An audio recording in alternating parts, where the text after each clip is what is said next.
Kia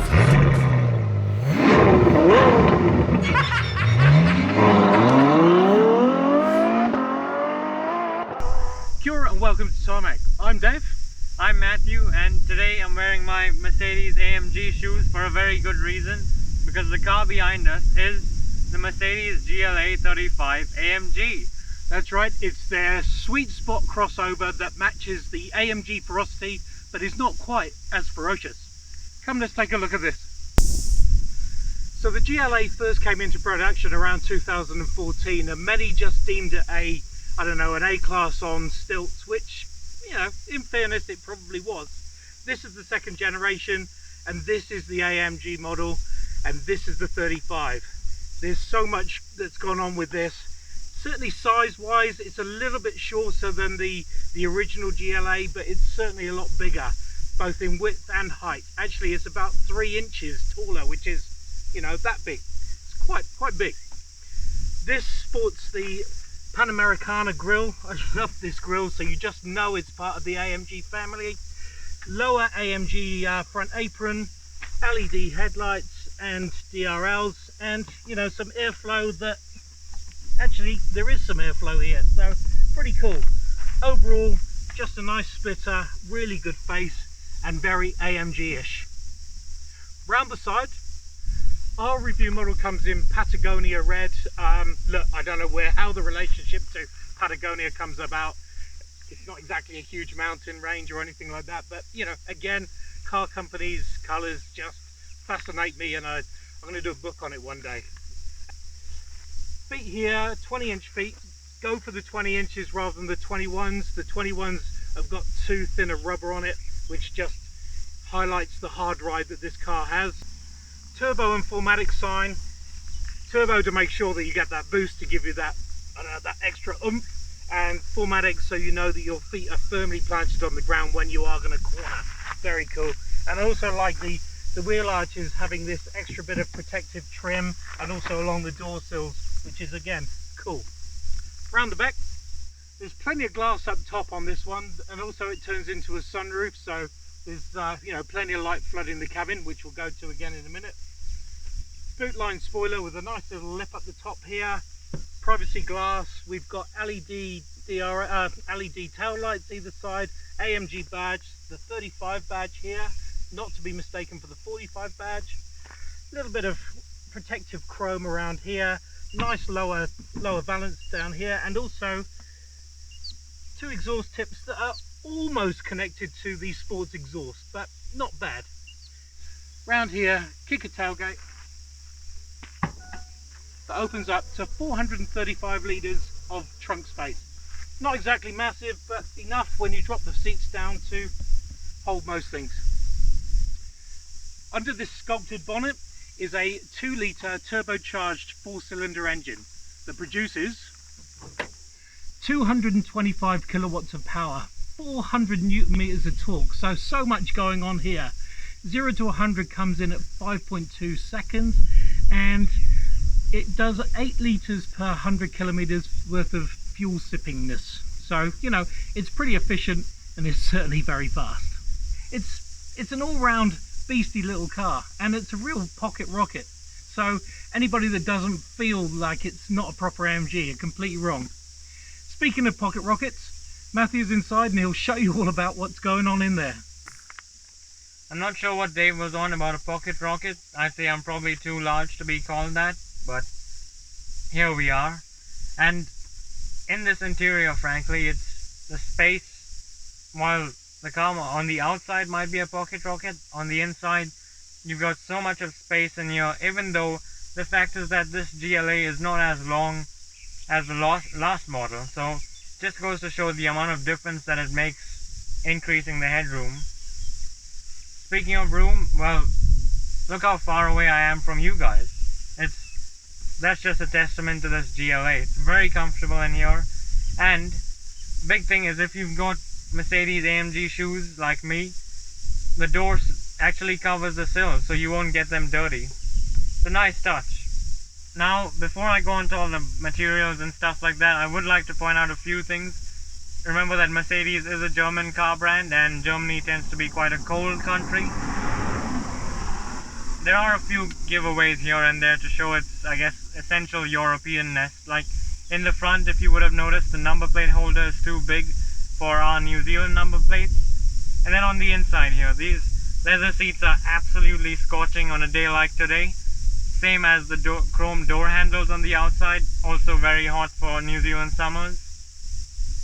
As I pointed out, the leather on the seats, very soft actually, and these nice bolsters keep you in place. Materials generally are also quite good. You get leather on the top there, soft plastics here, and a little bit of scratchy stuff down there because this is of course the GLA model rather than anything higher. So you do get those little things here and there. Some of the plastics are not top notch, but then Mercedes have sort of made up for that well and truly by giving you stuff like the glossy black plastics, the nice shiny metal highlights on the vents, buttons along here are all highlighted in metal as well.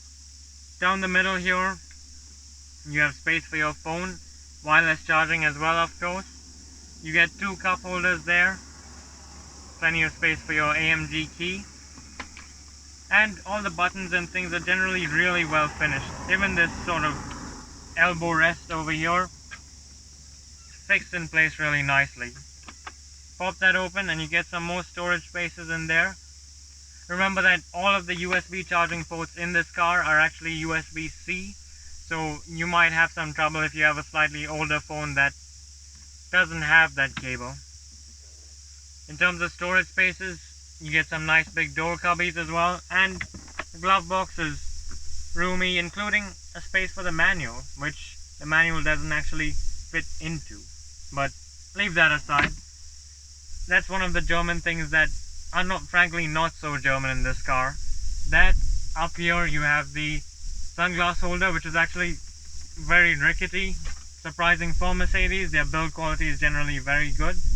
Another thing is that when you pop these visors down and you open up the thing to look at your beautiful self in the mirror, the vanity lights are actually covered by the cover of the mirror. So there's a few things here and there which I guess the Mercedes engineers didn't really spend that much time on. But one of the things that they did spend time on is the infotainment screen. So one of the nifty things of Mercedes' MBUX system is the setup assistant. So when you go through there, you can actually do things like enter your height and the car will calculate the sort of ideal seating position for you. There's a whole bunch of other stuff that you can explore and set up through there, but I'll let you guys explore that. If you go to the home screen, as always with these MBUX systems, everything is set up so nicely and laid out, and look at just the way everything flows. It just feels right. And look, you got a little GLA 35 AMG icon right there in the settings. But that's not the one you want to be clicking into. That AMG Performance is the one. From here, you can take a look at your G-force meter. Obviously, we're stationary now, so nothing's showing up there. Your gas and brake percentage, how much of that you're using. You can take a look at the engine's vitals, the oil temperature, the amount of torque you're putting down, the kilowatts as well. And of course your fuel consumption, but who cares about that in an AMG. And then you can go into the dynamic select option, where through that you can select the drive, transmission, dynamics and the suspension, all of which can be shortcutted through the steering wheel. So let's hop on there. The major talking point with the steering wheel is the fact that it's leather wrapped AMG steering wheel, flat bottomed as well. And then you have the shortcuts if you like. On the right there is the drive mode selector, nice circular knob. So right now we're in comfort, but you can swap it into sport or into sport plus.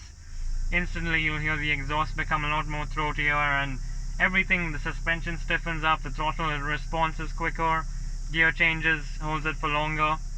All the stuff that we'll explain to you on the drive. On the left side here you can turn on the auto start stop. You can also change the suspension mode settings. And there's nice little screens to tell you which mode you're in. As with other Mercedes, they have the two sides over here. On the left you control the infotainment screen there using a trackpad. On the right, similar sort of thing, you can control the screen using the trackpad, and you can also adjust the dials on there. So right now we are in AMG mode, which the dynamic sort of setting, if you like, which shows you the speed, the kilowatts, and the turbo boost. I mean, how cool is that to have a turbo boost gauge in the car? One of the other big talking points with the GLA is the back seats, so we'll take a quick look around there. Once you're in the back of the GLA, you'll realize how much space is in here. This seat is as far back as it can go and as low as it can go, and I've got plenty of knee room there, plenty of foot room, and of course a ton of headroom, which gives you access to that panoramic glass sunroof as well. Other nifty parts here are these little air vents, which are almost like mini versions of the air vents in the front.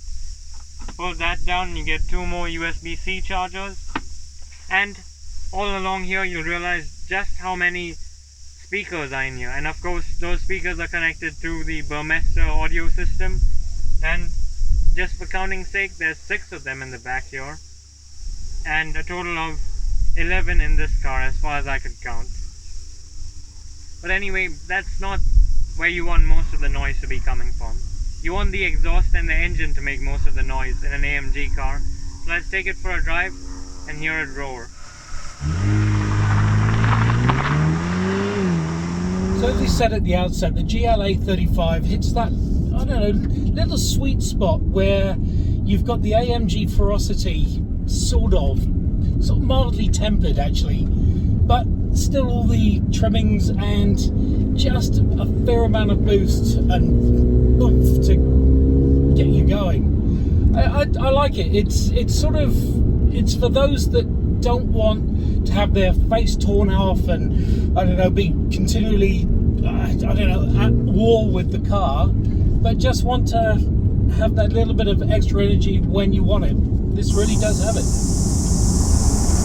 I mean, that's really it, isn't it? Because this is still, there's a firm ride to it, and you know, it's a little bit noisy and everything, but from what we've seen from the AMG 45s, it's not as AMG as they are, if you like, and this is just sort of the perfectly manageable balance for your everyday drive and plenty of power for overtaking people, just for fun if you want to. It's got everything you need. Yeah, look, ride comfort, literally it's got everything you want as a driver goes. The big screens, the head-up displays, the leather, the seats, the everything's within arms and finger touch bases. It really is quite a lovely, welcoming cockpit, and you really don't need anything else as far as I can see. All your protection, all your safety, it's just quite cosseted, and it's a family vehicle. You couldn't go far wrong, actually. Small family vehicle, that is. And I think Dave's probably right in there. As you know, there's plenty of space in the back seat. It's got ISOFIX points for your little children, and there are big bucket seats. And you know, plenty of window space so that they don't throw up on car rides. Though with the AMG model, they probably will anyway. You can quiet it down, you put it into comfort, the ride's a little bit more malleable, the everything seems a little bit more gentle, a little bit nicer, a little bit more Mercedes. So you know, you can go to the shops, you can go into mid-traffic without breaking your back and having to see an orthopedic afterwards. It's okay. But then you can dial it up to sport, where it takes on a little bit extra oomph. It's the exhaust note changes a little bit. There's just a little bit more firmness in the ride. And then Sport Plus, where all gets all yelly and lovely. And it's amazing to see when you do accelerate in Sports Plus mode, the boost gauge just going crazy, and it's almost like, you know, those video games that you used to play as a kid. It's very engaging. Visibility, awesomely excellent. Everything from this panoramic roof, so you can watch the stars at night or have the sun come down. The visibility all round is very good. Ride height is good. You're just a little bit more elevated. And as a town car, it's great. But also out in the wilderness, well, wilderness as far as it goes, it is, again, nice, really good.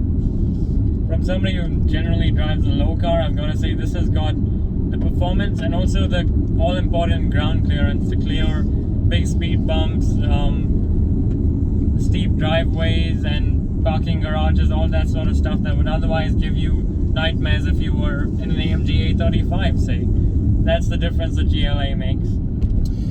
It is slightly top heavy. I think if you really do want to throw it into corners, you are going to get that slightly elevated SUV crossover roll or just slight give. And also, if you really do push it into corners, you will get some understeer. But really, at the speeds that most of us drive without trying to kill your partner, it's really good. This is different from the original or the first generation AMG, which was a lot more A-class squatness. So I actually do like the fact that this is more of a more of an SUV from the Mercedes range of SUVs. So I like its positioning. Love the Panamericana grille. I really like the way it looks. It is more of a sort of reduced size SUV, which is what Mercedes are about. The other things I like about this car is the "Hey Mercedes" stuff. How can I help? Which can help you, and if you can say things like "I'm tired," Program vitality is started. it starts this vitality program that, I don't know, messes with your seat. It changes the music to something a little bit more energetic. It just gives you that extra bit of stuff. But if you say you're angry, it doesn't help you out there. It doesn't calm you down. Actually, it comes up and says it can't help with that, which, I'm a bit disappointed at, actually. Probably worsens the problem. Exactly. But other than that, I like it. There are small issues from a passenger's point of view. The biggest one would probably be this panel of aluminium on the dashboard here. When the sun's directly overhead, as it is now, the panel is perfectly positioned to reflect the light straight into the passenger's eyes. And I'm guessing because they are German, they've probably engineered that so. And I'm guessing because they are German, they've probably engineered it so that the passenger is blinded and doesn't know what sort of speed the driver is doing. It's like you earlier when you were angling your phone at me, dazzling, but that's cool.